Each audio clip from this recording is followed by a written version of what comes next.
2018 batch के सभी प्रशिक्षुओं को सुप्रभात। जिन्होंने गृह विज्ञान विषय लिया है उनके लिए आज का हमारा टॉपिक है आहार। आहार क्या है, इसका क्या महत्व है, इसके बारे में हम आज विस्तार से जानेंगे। जैसा कि सभी जीवधारियों के शरीर में अनेकों जैविक क्रियाएं होती हैं, इसे सामूहिक रूप से उपापचय कहते हैं। उपापचय क्रियाएं जीवधारियों की प्रत्येक कोशिका में होती हैं।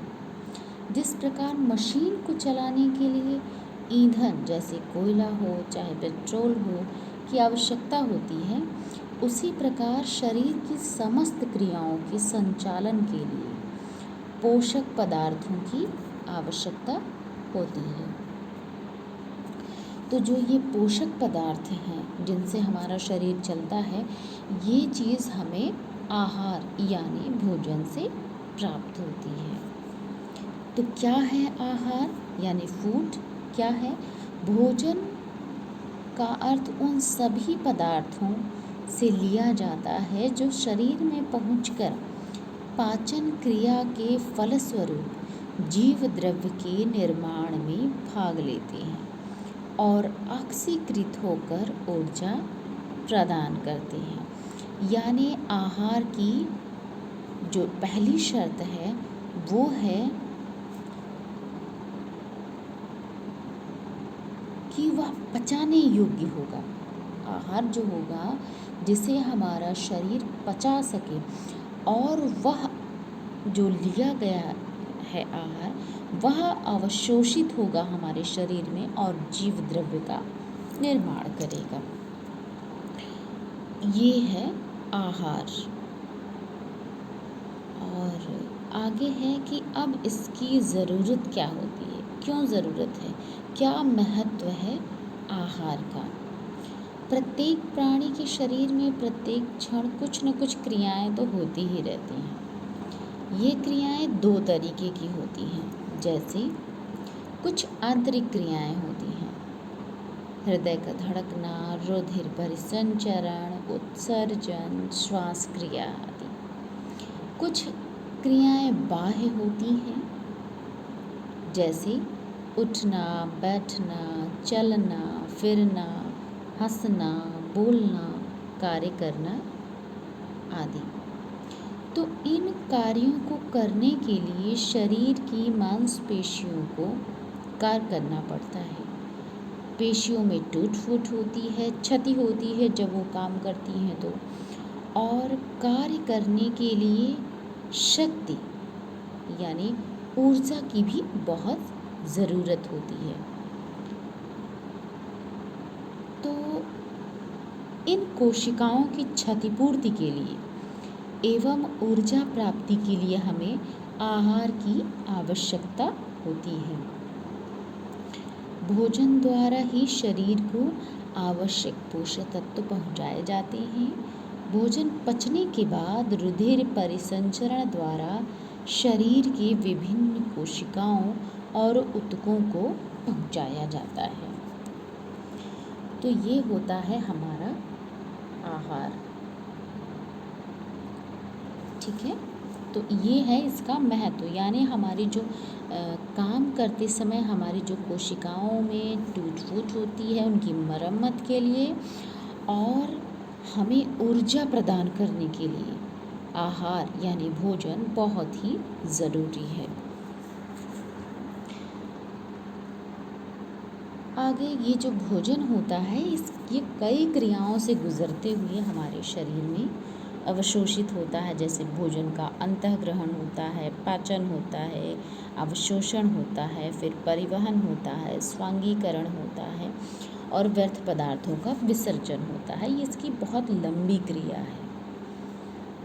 ठीक है, तो आगे अब हम जानें कि जो भोजन है इसका क्या शारीरिक मानसिक कार्य है। ठीक है, अब भोजन का हमारे मन से क्या लेन देन है। कुछ मनोवैज्ञानिक कार्य भी तो इसके होते होंगे। हम सभी कुछ भावनात्मक आवश्यकताओं से जुड़े होते हैं, जैसे सुरक्षा, प्रेम, आदर, सत्कार। इन भावनात्मक आवश्यकताओं की पूर्ति का एक बहुत ही महत्वपूर्ण माध्यम होता है भोजन। जब हमारे मनपसंद का भोजन बनाया जाता है तो वह हमें बहुत ही स्वादिष्ट लगता है और हम उसे बड़े मन से खाते हैं, जो हमारे शरीर को भी बहुत अच्छी तरीके से लगता है, या यूँ कहें कि वह उससे हमारे शरीर को पोषण मिलता है।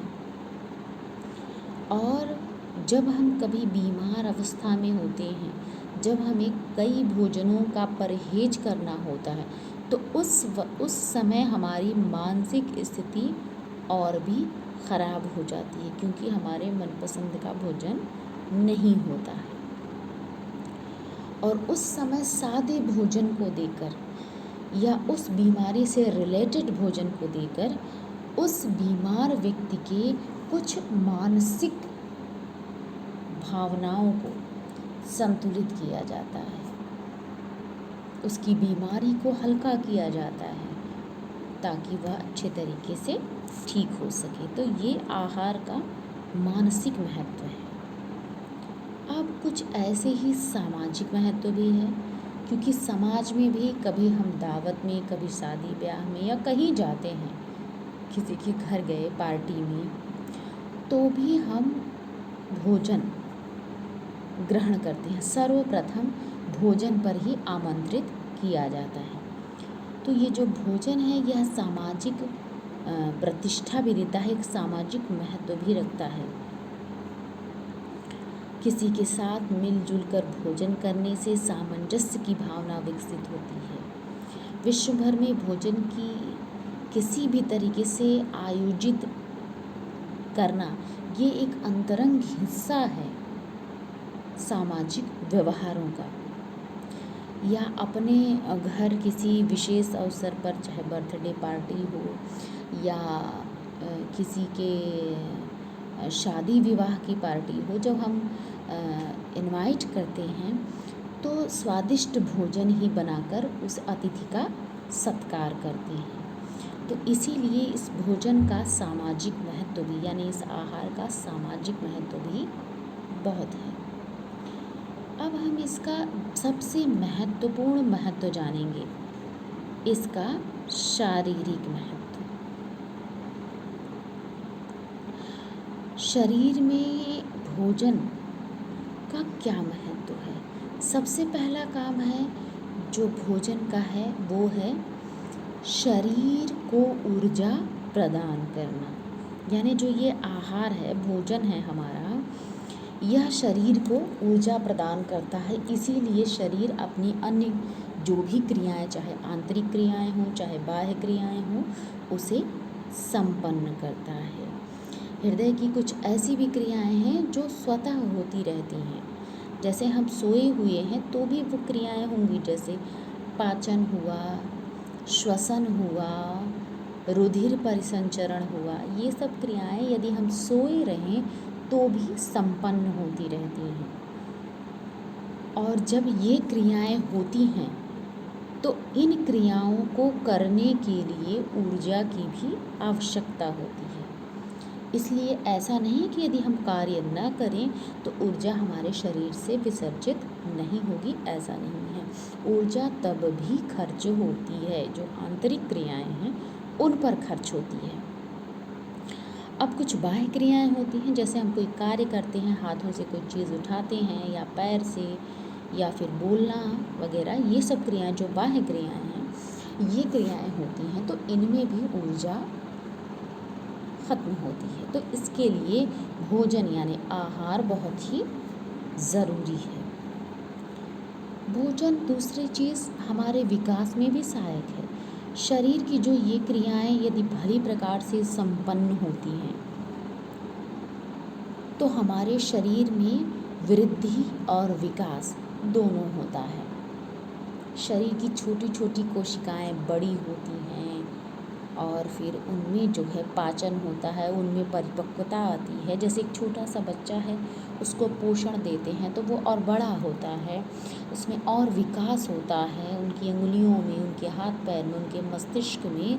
तो ये सारी क्रियाएं जो होती हैं, विकास की क्रियाएं, यह भी हमारे आहार से ही होती हैं। यदि हम संतुलित आहार लेते हैं तो ये सारे विकास संतुलित रूप से होते हैं, और असंतुलित आहार अगर हम लेते हैं तो इनमें विकृतियाँ भी आ जाती हैं। तो ये है हमारा शारीरिक महत्व। एक महत्व और होता है जो शरीर की विभिन्न क्रियाएं हैं, इनका नियमन भी, क्योंकि इसमें कुछ पोषक तत्व तो ऐसे होते हैं जो इनका जो विभिन्न शारीरिक मानसिक क्रियाओं का नियमन भी करते हैं। तो एक भोजन का शारीरिक कार्य यह भी है कि विभिन्न क्रियाओं को नियमित रूप से उनका नियमन करना या उन पर नियंत्रण करना। संतुलित भोजन से हम बहुत ही बेहद संतुष्टि महसूस करते हैं, जिससे हमारा शरीर संतुलित रूप से विकास करता है। और यदि हम असंतुलित भोजन लेते हैं तो उसी तरीके से हमारी मानसिक स्थिति भी बनती है, जिससे शरीर का विकास भी प्रभावित होता है। तो आज के टॉपिक में हमने जाना कि आहार क्या है, आहार का क्या महत्व है। आगे के टॉपिक में हम और भी चर्चा करेंगे। तब तक के लिए धन्यवाद।